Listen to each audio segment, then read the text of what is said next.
So Trump loses it when asked about his taxes and debts. Hi, welcome to JOA. If new to my channel, please click subscribe and click the bell button so you'll be the first to know when I upload. I'd really appreciate it if you subscribe and you click the bell, as well if you like and share and comment as you guys always do. And you guys, I'm actually going to be coming out with masks so you guys can wear on your outings. I did a whole poll on my community page, and about 70 plus of you guys said you guys are willing to purchase masks. So they may actually be out today, and then I may launch it today, or I may launch it earlier tomorrow morning on my Teespring site so you guys can purchase it. So thank you so much for the support so far. Also consider following me on my Twitter page, George Jordan Show. So Trump did a town hall with NBC's Savannah Guthrie. Awesome journalist. I love her because, you know, she asks all the right questions and she grills the people she interviews. So I want you guys to watch Donald Trump sweat in this clip, and then I'll come back with some more. Of taxes, as you know, the New York Times has obtained. It says years of your tax returns, among other things. It says that you have debts of approximately $421 million that you have personally guaranteed and that will come due in the next 4 years. The question is, on behalf of voters, who do you owe $421 million first of all, to? let me answer. What they did is illegal, number one. Also, the numbers are all wrong with the numbers they released. And just so you understand, when you have a lot of real estate, I have real estate, you know a lot of it, okay? Right down the road, Doral, big stuff, great stuff. I'm very when I decided to run, I'm very under-levered, fortunately, but I'm very under-levered. I have a very, very small percentage of debt compared, in fact, some of it I did as favors to institutions that wanted to loan me money. $400 million compared to the assets that I have, all of these great properties all over the world, and frankly, the Bank of America building in San Francisco. I don't love what's happening to San Francisco. Well, do I hear you right? It sounds like you're saying $400 million isn't that much. One of the biggest office buildings. But are you confirming that yes, you do owe some $400 million? What I'm saying is that it's a tiny percentage of my net worth. That sounds and like you'll see that soon because we're doing things. You know, we've given, I think it's 108 or 112 pages of financial detail to elections, and you know we have to file as the president, as any politician, you have to file. Nobody ever looks at that.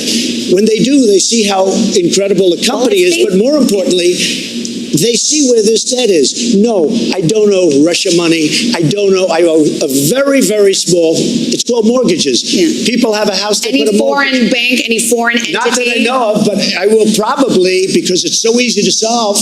And if you'd like to do, I will let you know who I owe whatever small amount of money.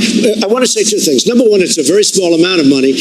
Number two, it's very straight. It's very, very straight. But it's a tiny percentage of the worth. Did you ever hear the expression under-levered? Yeah. I am extremely under-levered. Well, here's the thing. You could clear this up tonight by just releasing your tax returns yourself. I mean, that's what I understand. I think people are just wondering. As you know, you're I'm the only. It turned out that I am underwritten. They actually says excuse me. No, but you the IRS says that doesn't stop you but from releasing. accused me of not being under-audited previously, and so did other people at NBC, and I am under-audited. So that was solved. That's good. I am under-audited. No person in their right mind would release prior to working out the deal with the IRS. And I'll go a step further. I'm treated very badly by the IRS. They treat me very, very badly. You have people in there from previous administrations. They treat me very badly. But we're under audit. It's very routine in many ways, but we're under audit. They like to change the game, change the rules, do everything. You saw what they did with the Tea Party people. You saw what they did with the religious groups. But to be clear, there is no law or rule that prohibits you from releasing your tax returns. Except common sense and intelligence and having lawyers that say, because I would love to release them, and as soon as we come to a conclusion, I will release them, and very gladly. But if you go to elections, and if you take a look, you'll see 112, I think it's 112. It talks about the income, which is rather massive. It talks about all of the properties. They have them listed. You can never learn more. But you know what happened? People went there. All the reporters went. There was like a feeding frenzy. This was originally when I filed it. And I filed it every year. I update it every year. My son is here. They run the company. I don't run the company. It also says that you paid $750 in taxes in the year you were elected. Is that true or not? That's a statutory number. It's a statutory. But is that true? I think it's a filing number. You pay $750. It's a But is filing that or all you filing pay? fee. Because most people here probably No, paid more. I don't know. I can tell you this. If they have my tax returns, as you know, they have to go to jail. It's illegal. But their numbers were wrong. But let me tell you what else. I don't owe money to any of these sinister people. This has been going on for years now. Russia, Russia, Russia. It turned out to be a hoax. And it turned out to be that Hillary Clinton and the Democrats were dealing with Russia, not me. It's a whole hoax.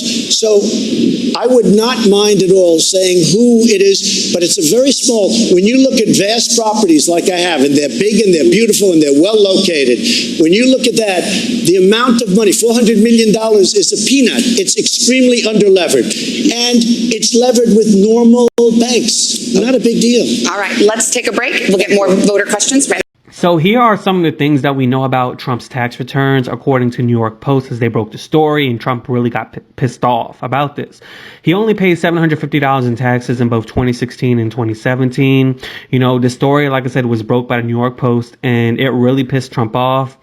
According to reports, Trump paid $95 million in taxes over the 18 years of his tax documents that was studied. However, he managed to get most of that money back by claiming and receiving a $72.9 million tax refund. In addition, Trump also pocketed $21.2 million in state and local refunds, which is an anomaly considering this is based on a federal filing level.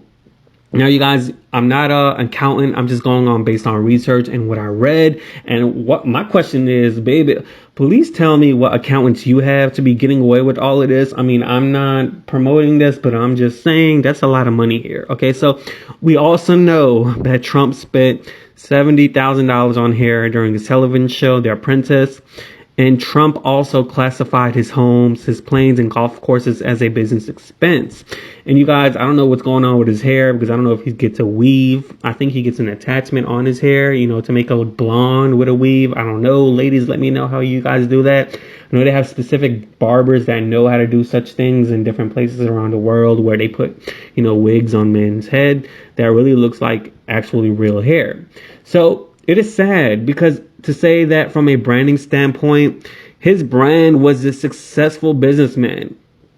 That is partly why he won the election. You know, besides his mouth and alleged Russian interference, you know, Trump is known for his successful hotels, his golf courses, and resorts. However, they are not so successful.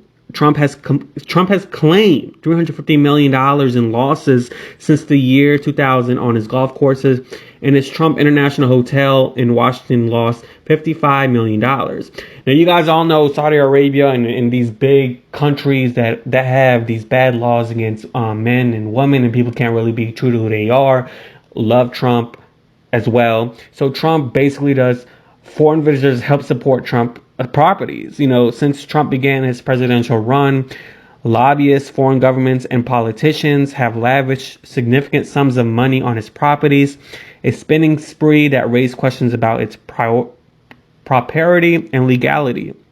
The New York Times report illustrates just how that spending has been. Since 2015, his Mar-a-Lago resort in Florida has taken in $5 million more a year from a surge in membership. The Billy Graham Evangelistic Association spent at least $397,602 in 2017 at Trump's Washington hotel. Overseas projects have produced millions more from Mr. Trump: $3 million from the Philippines, $2.3 million from India, and $1 million from Turkey. Y'all, Indian people, they love Trump. Let me just tell you. And you guys, this is so ghetto, because when I read this, I was like, he paid his family members in consulting fees. He wrote about $26 million in unexplained consulting fees as a business expense across many of his projects, according to New York Times. And while the consultants aren't identified on his tax returns, the consulting fees claimed as tax reductions in most cases match exactly what his daughter, who he loves, Ivanka Trump, claimed as income in her financial disclosures. Ivanka Trump reported receiving $747,622 in payments from a consulting company she co-owned, the same amount that Mr. Trump claimed as a tax reduction of 2 hotel projects. That's just an example of what I just said. So, I mean, there's just on and on and on about Trump's debt and his overload and his alleged bad audit with the IRS. And so Mr. Trump just seems to face heavy financial pressures from the enormous pile of debt he has absorbed. The Times also said lastly that the president appears to be responsible for $421 million in loans. I believe that's what Savannah Guthrie was talking about, and most of which will come due within 4 years. On top of that, $100 million mortgage on Trump Tower in New York will come due in 2022. So I noticed that when he speaks in doubtfulness. He says, I don't know, maybe, or hopefully, or this is what happens. And in the interview or in the town hall with Savannah Guthrie, he didn't deny these claims at all. You know, he just says the IRS isn't like me. The IRS really doesn't have a feeling towards anyone. They only won't like you if you are a crook and if you owe a certain amount of money illegally. And this is what appears to be that you do.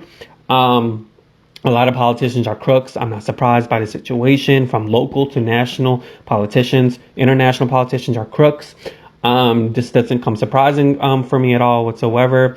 Hell, I mean, I'm sure people listening and, you know, we all know somebody that are really untruthful when it comes to their tax returns in our public life, you know, in our average life, you know, as citizens. Let's just be real here, okay? But the fact that this is the president of the United States and the fact that his brand from The Apprentice for being on that show for like 10 years was that he's a successful businessman, and it comes out according to these reports that he's an actual fluke and a crook, really just says something about who he is as a person. But anyways, let me know what you think in the comments below. Please be sure to subscribe and click the bell button so you'll be the first to know when I upload. Deuces. Yay.